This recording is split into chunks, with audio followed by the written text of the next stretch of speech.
Dear audience, welcome from Istanbul, ITM 2024. Today we have a very special guest with us today, Mr. Ernesto Maurer. So we are glad to have you today. Thanks for your time. Thank you. We believe that Singapore, the next show in 2025, will be a wonderful gathering place because we have the entire region that can reach Singapore in a very short trip, and we are expecting many of our garmenting producers and garment buyers to show up as well in Singapore. The exhibition schedule is busy, very busy. And we see here in Istanbul a lot of people exhibiting, but we see also a heavy attendance. We see people from countries that are virtually not attending any other shows. So therefore, Istanbul is and remains a very important spot. When you look at Singapore, you know how the size and how would be the exhibition you are looking at?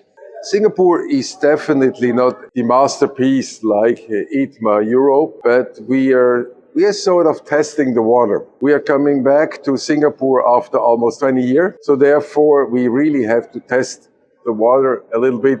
What is it today? It will be roughly half the size of an ITMA. It is an important show. It has not the same standing as an ITMA Europe, but I strongly believe that we have to make a platform available to the entire region, not only in China, but also outside of China in a spot that is reachable for everybody.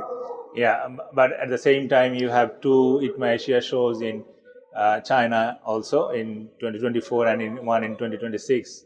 So, how important China for textile machine manufacturing? It is important and it remains to be important. That is very true.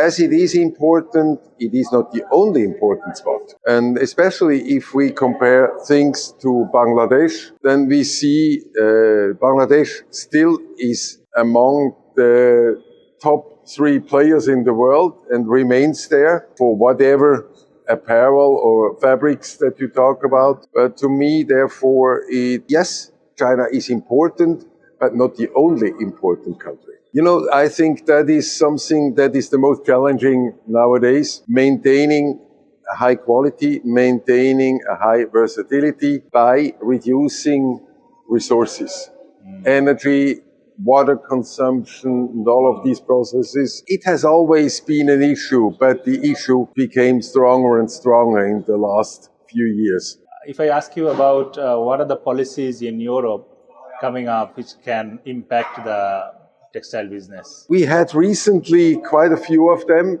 such as traceability now. Social responsibility and traceability are two issues that are strongly developing right now.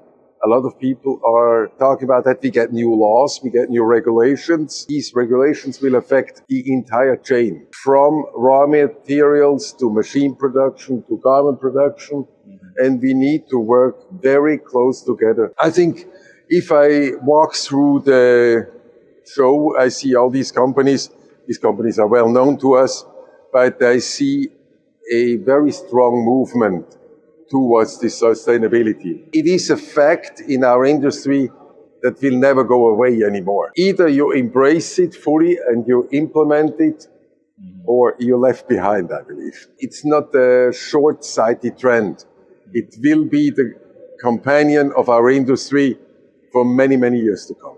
What is your current goal as a CIMATEX president, particularly when you approach a CIMATEX General Assembly, I think in the next month? I would say that, to me, we have to maintain an innovation, a high innovation, which is always more difficult when you have a downturn in the industry.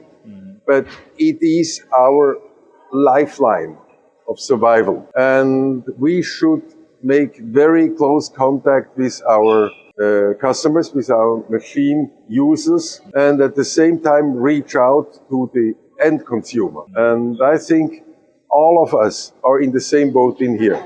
My message will be, don't you ever think that you can do it alone. Yeah. We have to do it together.